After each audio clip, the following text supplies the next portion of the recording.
From baggage claim to pajamas in 10 minutes. Erie International Airport. Fly with ERI.com. Fly Erie International Airport to Charlotte on American Airlines, your nonstop gateway to the world. Also, we have Breeze Airways flying nonstop to Orlando and Tampa, Florida. A great low-cost carrier providing excellent service to the regional community. Fly Erie International for your travel needs. Fly with ERI.com.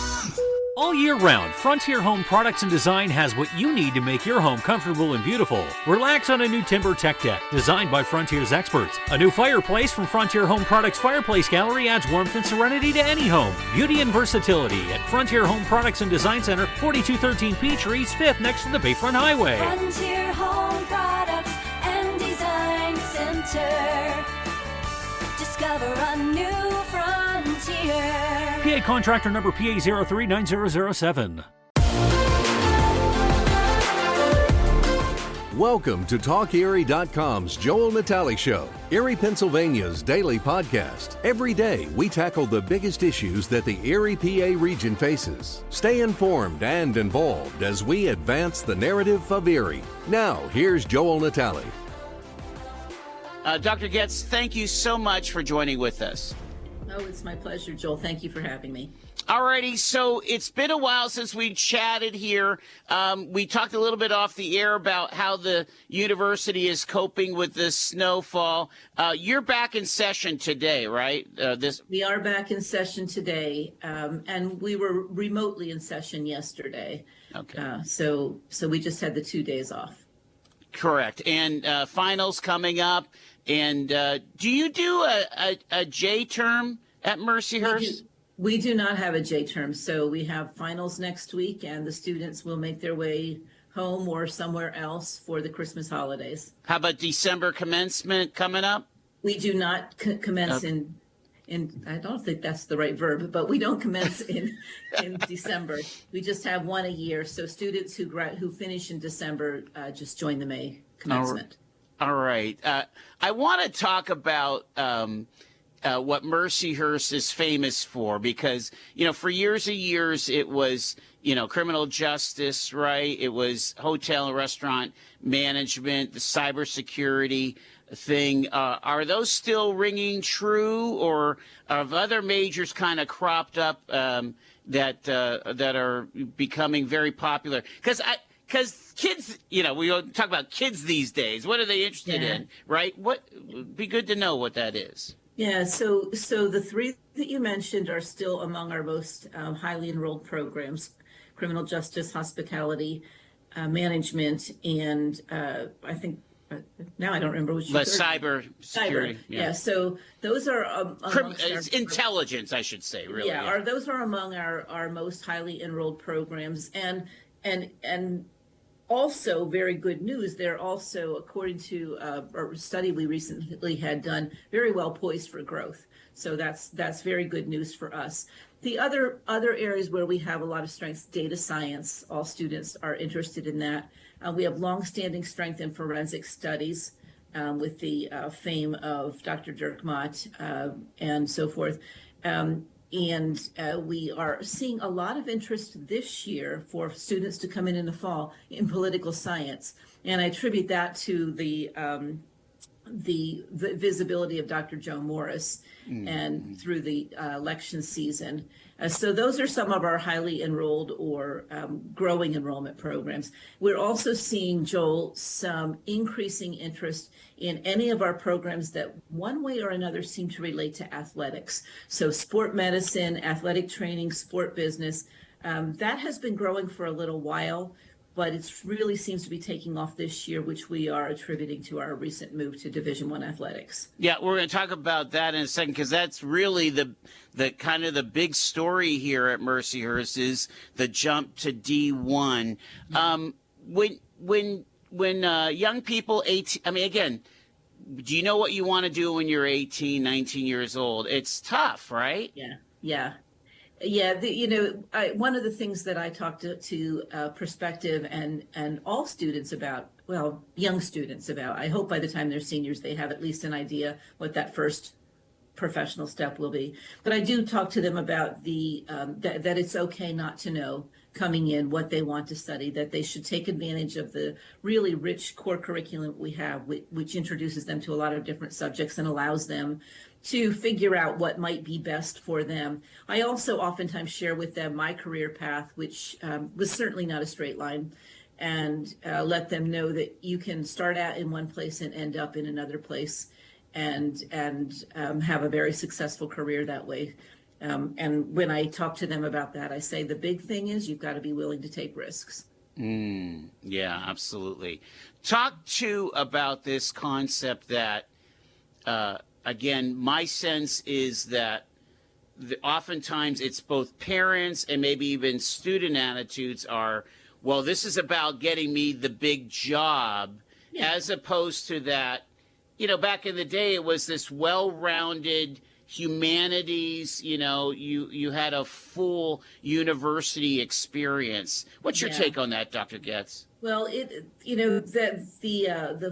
well-rounded liberal arts, fully humanities experience is not as dominant, clearly, as it once was, but schools like Mercyhurst are very interested in helping students learn the things that they should learn, even if they don't know they should learn them. Okay. So we have our core curriculum has a strong humanities component to it. And through that humanities component, the students learn critical thinking and leadership skills and speaking and writing skills and all the things that we all learn. And they don't always appreciate it while they're doing it, but post-graduation, they appreciate it a lot. And I hear from alumni a lot that it's the liberal arts element of their education that enabled them to advance in their career, whereas the professional preparation part of their education maybe got them that first job. Their promotions subsequently came from being able to not just learn, but deploy what they learned and continue to learn. And we say they learn how to learn, and it seems to be the truth. So while they'll come in and be very interested in something that will lead to a definitive career, they're also very much encouraged at Mercyhurst to be open-minded to other things that may pop up along the way. Do you find that that's a little bit of a battle to address? Hey, this is not all about the job, but this is about, because really 18 to 22, 23 years old, the best years of your life, there's so much to experience, take a trip abroad or, find I would say actually it's not that much of a battle. Okay. That now, before I came to Mercyhurst, I was a business school dean for 10 years and a business school professor for 20 years. And so, in the business school environment, there is a little bit more emphasis on that, getting that job. We've got to get the right internships to get the right job and so forth. Whereas when I have the bigger picture of the full university, I see a little bit more openness to finding those enriching experiences. Now, of course, there are still students and many parents who are very concerned about getting a job, as they should be. They've got to pay back those loans. Right. And so, yes, they are definitely focused on finding a well-paying job. But I also noticed that Gen Z they've learned somehow along the way that an important part of life is enjoying yourself and being fulfilled. And they want to have purpose in their work. And so they are, as a group, a little bit less focused on that bottom line. And, it's very important. If you can get job A right out of school paying $50,000, but you're going to hate it, and get job B paying $37,000 and you're going to love it, maybe you should, sacrifice some of that income for something that you will really be happy with. That makes a lot of sense. Talk about what Mercyhurst, I don't know if this is the right term, but the catch area. Because let's face it, Pennsylvania and the Northwest Pennsylvania region, I hate to say it, but it's in decline with population, right? Yeah. And so how are you able to, be attractive, I guess? So Mercyhurst traditionally has drawn from Erie, Buffalo, Cleveland, Pittsburgh. Okay. The triangle. And if you think about where we are in Erie, some people will place us in the Northeast and some people will place us in the Midwest. Those are the two declining areas in the United States. Right. So it would look on the face of it that things might not be the best environment for growth. But the way we have responded to that challenge is our D1 initiative. And, we'll talk more about that when you're ready. Yeah. But it's not an athletics initiative. It's a university initiative. We've expanded our catchment area, if you want to call it that. Our brand is getting a lot of attention far and wide. And our recruiting still is dominantly in the tri-state area, but we're getting more and more interest from students further away. Let's talk about Division I. You don't just kind of do a snap decision to say, hey, we're going to change fundamentally how we are positioned with the NCAA. Talk a little bit about the backstory. How did you reach this conclusion? So the first assessment of whether Mercyhurst should consider Division I athletics actually took place in 2014. Wow. And long before I was here, Tom Gamble was the president at the time, and looked into it, found a lot of gaps, definitely not ready at that time, and did some work to fill those gaps in terms of hiring stronger talent, in the coaching ranks and in the administrative athletics ranks. And then under President Victor's leadership, doing a lot of improvements to the facilities. And in fact, when we finally did have our visit from the conference, they said really basically our facilities didn't need anything except an extra camera here or there. It was very little that we needed to add. And you had Division I hockey, men's and women's, since how long, Doc? I'm not actually sure. I think it was in the late 80s. Okay, so we're talking 30 plus years. It is. Maybe it's hockey started in the late 80s and it turned Division I subsequent to that. I'm not exactly sure. Okay. I'll tell you, the Division I hockey is one of the things that attracted me to Mercyhurst, though, because I'm a big hockey fan.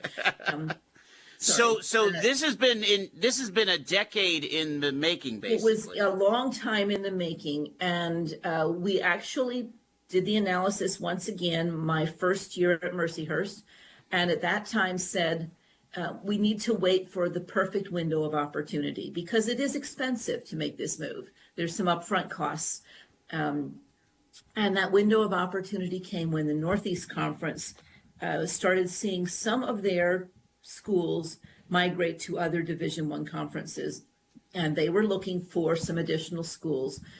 We had been looking at them as a potential entry into Division I for us. And the timing was just right. The conference is really just perfect for us. This is a group of institutions, mostly private with two publics in it, that are very focused on, as we are, the student part of student athletics. So they really do emphasize athletics. Many of the schools are faith-based schools, so and more Catholic than anything else among the faith-based. So it felt like a good fit there. When I had a chance to start talking to the presidents, the questions that they asked me were the questions. This is going to sound weird, but the questions that I wanted to answer. They were questions about Mercyhurst as an institution. They were not questions about, what's the average weight of your football players or anything like that. They were really focused on us as an academic institution. They have a big focus on the liberal arts, which is fundamental to whom we are. And they just seemed to be a perfect match for us.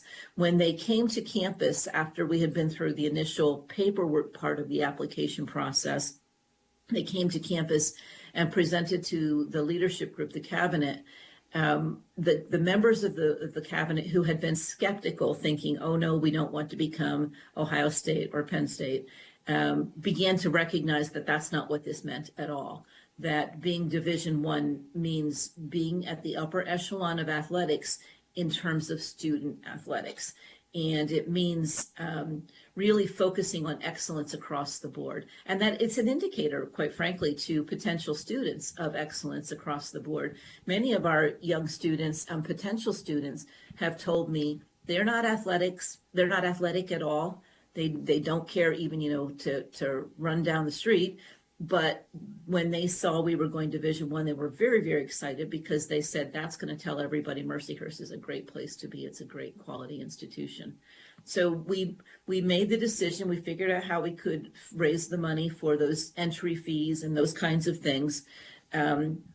We planned every aspect of athletics budget for the next 5 years. And I told them, okay, guys, we're carving this in stone now. This is your budget. And we ramped up our marketing around this. And it's been successful. The earliest effects clearly are in athletics. The athletics enrollment went up for this year. We made this announcement in April. Yeah. So we didn't have much chance to impact fall 24 enrollment, but athletics went up. For rosters have gotten larger. Students who are not returning coaches' recruiting calls started returning their calls because we were now Division I, and it said something to them. But as we're anticipating, we're preparing for fall 25 enrollment, the level of interest in Mercyhurst is way up. Our applications are way up. Our admissions already are way up. Pardon me. Let me get the impact that we wanted. Let me let you get a drink while I ask a question here. I think there's probably the average layperson does not understand specifically the three levels of the NCAA and even the nuances of a Penn State or Ohio State versus a D1. What is it, Robert Morris? That's a pure college there? Or? Yes. Okay, yes. So can you explain a little bit of that, especially like, this is not Penn State or Ohio State. This is different, but it's still D1. Yeah. So there in the NCAA, there are the Division I conferences, and then there are what we call the power conferences. And the power conferences are the huge football, basketball schools. And basketball is clearly the biggest moneymaker in the NCAA. The March Madness and all of that is crazy in terms of how much money is involved in it. Wow. And so those schools, those power schools, they'll compete with schools like Mercyhurst or Robert Morris to get an easy win. And we'll compete against them because they pay us to do so. Right. And so it's a win-win there. But they don't consider us serious competition. In football explicitly, the smaller schools really don't have much chance to compete with them. There's the bowl championship schools and so it's football bowl series and football championship series. And so those big power schools are in the bowl series. You'll never hear about a Mercyhurst or a Robert Morris going to the Fiesta Bowl. Right. That's not what we do, but we do play for the Division I conference championship. Well, you did hear about, what was it, Eastern Illinois beating Notre Dame? That was a big one. That was a big one, yes. And every once in a while those happen. Right. I thought early in the season, not quite the same as a Notre Dame, but our first away game of the season with the football team, I thought we were going to do that. We almost pulled off a win against Howard University. Wow. We lost by 2 points when they did a last-second field goal. Gotcha. And but part of this going to Division I athletics and why it's good for the university is because we are playing such well-known institutions, and we've across our sports, not just football and basketball. We're playing Notre Dame, Villanova, Howard, Pitt, DePaul. All of the service academies, many of the Ivies, Michigan, Ohio State. We're really in good company, and Wow. that's getting word out. People might go, "Well, who's this Mercyhurst?" Mm-hmm. But then they learn who we are, and some of those we take pretty tough losses. Yeah. But we have played pretty well in Division I. What's the media element of all of this? Again, we're a media society, and Yes. you think So- you mentioned March Madness. Sometimes a itty bitty school, is the Cinderella story, right? Yeah. Indeed, one of the schools in our conference, they weren't quite Cinderella, but they made it past the first round. I think it was Franklin Marshall, and they beat Purdue a couple years ago. Yeah. I don't follow basketball in the same way that I follow some other sports, so I had to be told that. I didn't know it already. Sure. I'm following it more now.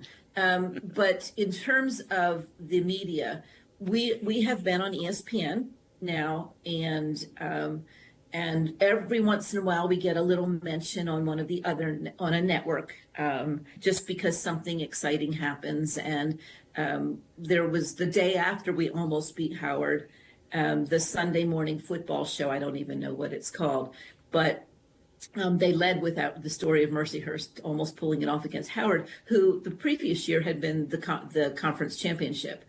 Or the conference champion. Yeah. So they led with that. A couple of weeks ago, we had the strangest story on ESPN about our uniforms. I heard about that one. Yeah. It was a fun story, but we were wearing, apparently they called it lake gray uniforms.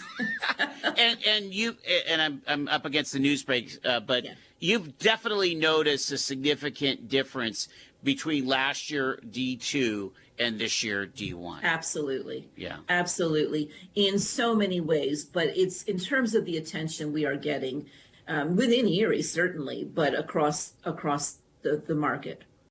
Get paid to drive. Start a new career behind the wheel at the EMTA. If you are looking for a high-paying and rewarding career with full benefits and paid training, stop by or apply online today with the EMTA. Plus, EMTA riders can now enjoy free Wi-Fi on new, clean, and environmentally friendly buses to travel all over Erie County. Visit ridethee.com for more information. Get on board EMTA. Get on board EMTA. Get Quickfill gasoline is made right here in America. United Refining Company, who operates Quickfill, refines its gasoline from North American crude oil in Warren, Pennsylvania. When you buy United Refining Company gasoline at Quickfill, you keep jobs and businesses in America, and you keep American families strong. You don't need to send your money overseas when you buy gasoline. Buy American-made gasoline at Quickfill. Quickfill, driving America. The snow is just falling ever so softly on the hill at East 38th Street. I mean, that's a gorgeous campus in the winter, isn't it? It's a gorgeous campus all year round. Sure. And yes, the snow is beautiful. It looks so peaceful, and it really gets in the way. It gets in the way, is for sure. Yeah, on a good day, trying to find a parking space, for the MIAC can be challenging. We're talking about the move to D1, which again is maybe the most significant development for the university. Gosh, in 30, 40 years, maybe. I think the previous big one was when we went from college to university in 2012. Yeah, there you go. So over a decade. And talk about the impact of the move to D1 on a campus-wide level, why this is important for that music major, art major, or criminal justice major. So the first thing I'll say, Joel, is that I don't have to convince the students that this is important for them. They are very excited by it. The school spirit, not just around athletics, but the school spirit in general, really has perked up this year. The kids are wearing more spirit wear. We passed out Carpe D1 T-shirts when we announced, right. And those are the hottest seller in the bookstore right now for those who were not here. And we have Carpe D1 on a lot of, well, you've seen them on the billboards, surely. But they're very popular, and students like bragging about the fact that they're a Division I school. But the athletics events are so much better attended than they had been. We had a women's volleyball game. Women's volleyball is a fall sport. It doesn't often get a large crowd. The first home game this year, the arena was absolutely filled. The students were there, and they were screaming and excited, and fortunately our women did fairly well. They didn't pull it off, but they did well. And I've just seen more and more of that. But I said to the marching band when I went out to see them, I said, you're D1 now too. Right. And they all just got very excited.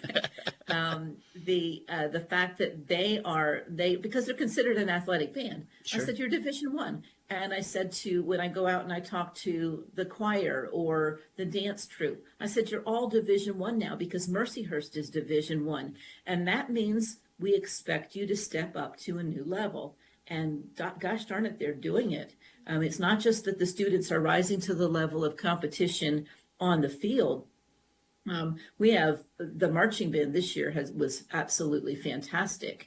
The dance troupe I can't say they ever were not fantastic. They're just wonderful. But everybody sees that, and we are now talking amongst the faculty about what kinds of things we can do to leverage Division I in our academic programming. We're talking about certainly leveraging it in our marketing. How can we leverage it in advancement and fundraising? It permeates everything that we do. People walk with a little bit of a different kind of sense of pride. People always loved being part of Mercyhurst, but even the employees who have nothing to do with athletics recognize the value of this to our institution. That's really remarkable. Mercyhurst, like every university in the country and maybe around the world, is facing the reality of there's just less and less young people that are in existence and choosing higher ed, and this obviously contributed to your decision making. You've been an expert at this for a while of dealing with the demographic cliff. Mm-hmm. What's your latest take on that? And do you see? There's a lot of people that you're doing a strategy of going to D1. There's strategies of mergers and things. Mm-hmm. We keep on hearing about schools going under, right? What was it? Philadelphia Arts. Man, people got mad about that one because that was a state-supported school. Talk about your take on all that. Yeah. So the short answer to that is we're not going to reach equilibrium in higher ed until more schools close. We have to have these school closures. We have oversupply and for the demand level. There are ways to increase the number of students that we attract. And I mean that in the broad sense that higher ed attracts. That we can do that through doing more programs to help people better understand the value of higher education, of a degree. And the statistics are very, very clear. And of course, I say that and then I can't cite them very clearly. But the pay differential over a lifetime for somebody who completes college versus someone who does not is significant. Those who think, and so we saw this happening, especially in the COVID and post-COVID years, that students were looking around and saying, gee, I can go to college and spend $30,000 or $40,000 a year going to college, or I can go to Home Depot and get paid $15 an hour. That sounds a lot easier.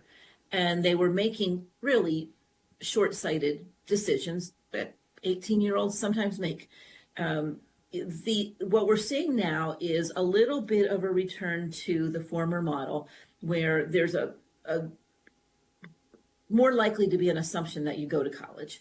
I think that the group of students who came in as freshmen this year were the leading edge of that. Okay. And we're certainly seeing it. High school counselors are telling us that they're seeing much bigger interest in kids going to college. However, even if the percentage of students who go to college reaches what it used to be, demographically, we don't have as many 18-year-olds. And so there's still this challenge that we have. And we can't all outcompete one another. At some point, somebody's not going to make it. And those colleges that are closing are the ones that have many indicators that they're not strong. These are not things that happen suddenly.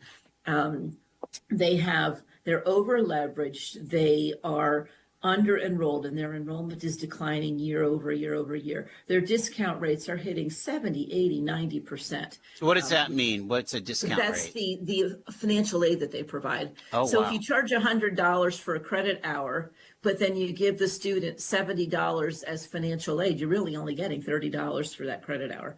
And if that keeps going up, you're not going to make it. And they really revenue. don't. Are you saying that they really don't have the endowment behind it to fill that gap, that 70% gap? So most colleges do not. People might think that most colleges have an endowment like Harvard or Yale. But no, but we're don't. told I thought we were told that that this scholarship we're giving you is backed by some kind of benevolent. It used to be. Okay. It used to be. And it still is to some extent, but there are many, many schools are giving out more in financial aid than they have their endowment paying out. Okay. And so it is a drain on the operating budget for a school. And that's not true of all. We have some schools here in the northwest of Pennsylvania who have endowments that I envy, to be perfectly honest. But it is one of those challenges that you keep raising the price and you keep raising the discount rate so that the students essentially are paying what they would have paid anyway. But, however, they don't know that's going to happen unless they're very sophisticated shoppers. So first-gen students, for example, are not going to be aware that the list price and the actual price are not the same. So we have this demographic challenge. Can we compete by attracting more international students? Maybe, but not necessarily. When I first started in higher ed many years ago, international students were assumed to be paying full price. Right. And now many of them are discounted just as our American students are, or they can't come because they don't have that kind of funds from their family, and their governments don't always pay anymore. Certain governments do, but others do not. So in order to be successful, a college has to find something distinctive that grabs attention. So for us, the move to Division I athletics is helping with that. It's not enough, but it does get our brand into markets as far-flung as Chicago and Boston in a way that it had not been before. And then we have the opportunity to build on that so that we can recruit students from those markets. Are you having to look at your course offerings and your majors? I mean, what's on the horizon for Mercyhurst major-wise? So, you see a lot of colleges, one of the first indicators that they're having trouble is they make an announcement that they're shutting down 10 majors or something of that sort. That tends to happen. And sometimes you do need to shut down a major. I don't want to say that that's always a bad decision. If you're not enrolling students and it's not serving students well, you have to shut it down. But for Mercyhurst, what we're doing is we're working now to identify those majors that we already have in which we have growth opportunities. And that can work two ways. It can be that there's just an opportunity to grow it because the job market's getting stronger, or it can be that we have a strong undergraduate program that we can expand to the graduate level and capture part of that market. We're also looking with some help from outside at programs that could be attractive that are growing in importance. So people announce sometimes, we're starting a new program in esports is a popular one right now. Those who don't have cybersecurity, start cybersecurity. We are starting more programs that are articulation agreements, so our students can come here as an undergrad and automatically articulate into a graduate program somewhere else. That's very promising for them, and it does attract undergraduate students. And the other thing, as I said before, our faculty are really trying to think about how we leverage Division I. So we can leverage Division I for all those sports kinds of programs. Sure. But also we can leverage it for something like communications, so that students want to be sportcasters. And we've got a very good set of young men, particularly, who announce most of our games, but we don't have a sports communication program. We could start something like that. We could start coaching. So there are some opportunities there. We also know that our athletes tend to major in a lot of different things, but they like intelligence studies, they like business, and they like healthcare programs. So we're looking in particular at the healthcare programs. Where do we have some gaps that we might attract some students for those? When you look at, again, you have to look beyond the 50-mile radius, don't you? I mean, this is a critical part of this, because it seems to be that there's a lot of interest and a lot of need for medical, the nursing programs, and the typical, physical therapy and so on. That tends to, it's health, it's some business, and the humanities. They get lost, don't they? I mean, your background is in business. You probably didn't have a hard time getting a lot of finance majors, did you? No. Finance, marketing, accounting, those are easy peasy. Right. But it's a lot harder. We have, for example, at Mercyhurst, a very strong religious studies faculty. We have one of them is now our provost. But when he's working as a faculty member, we have 5 religious studies faculty. So what do? Fantastic faculty, not a lot of students. So we're doing 2 things with those religious studies group. First off, they teach a lot of core courses in ethics and things like that, and that's all good. But we are now developing a program so that they can articulate to a graduate program, and it's looking promising. I didn't think that it would. I said, you've got to prove it to me, but they're showing me that students are interested in that undergraduate major moving on to a master's degree, not necessarily in theology, but in something related. And then the other thing we're doing is we have probably the best religious studies faculty across the 17 Mercy colleges and universities. Wow. So we're working with our colleagues in other parts of the country to teach some of their religious studies courses, because they don't have the faculty for it, but we do.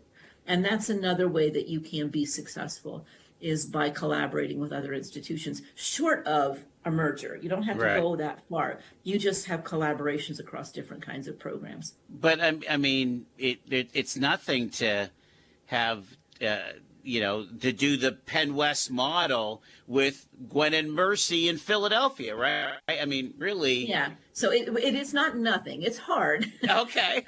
but it is possible to do that. And we have this natural affiliation with these other Mercy institutions. There are 5 of us in Pennsylvania. That's amazing. So, we used to be this huge net exporter of all these knowledge, graduates, because education was always a high value here in Pennsylvania. I don't know if it's the Quakers or whatever, part of our heritage, but it also seems like this is one of those areas, because PA is losing population, that we're in a world of hurt, and some of these little guys, these little colleges, I don't know. Yeah, they're struggling. Although I have to say that there are 84 institutions that belong to the Association of Independent Colleges and Universities of Pennsylvania, ACUP. And collectively, we are net importers of students. We bring in students from outside Pennsylvania. The other school in Pennsylvania that does that very, very well is Penn State. Yeah. And to a lesser extent, Carnegie Mellon. Carnegie Mellon is just one of the best in the tech things that it does. And so they bring in students.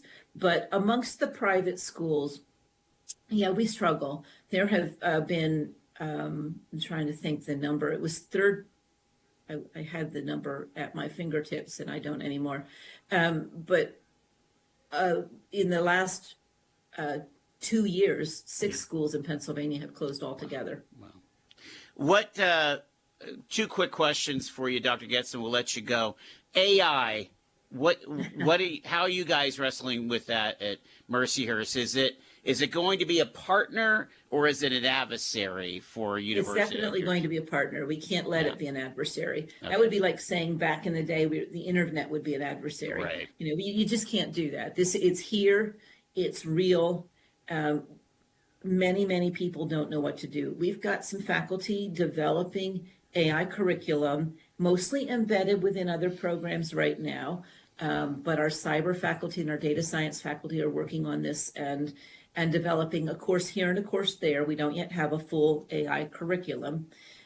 We are working to do if you will, the human side of AI through our humanities. What are the social and ethical implications of AI? How can AI be deployed for the betterment of humankind rather than for the displacement of humankind? So that's drawing on our humanities chops. And we are working to embrace AI, what's called generative AI. In other words, make it part of how we operate. Yeah.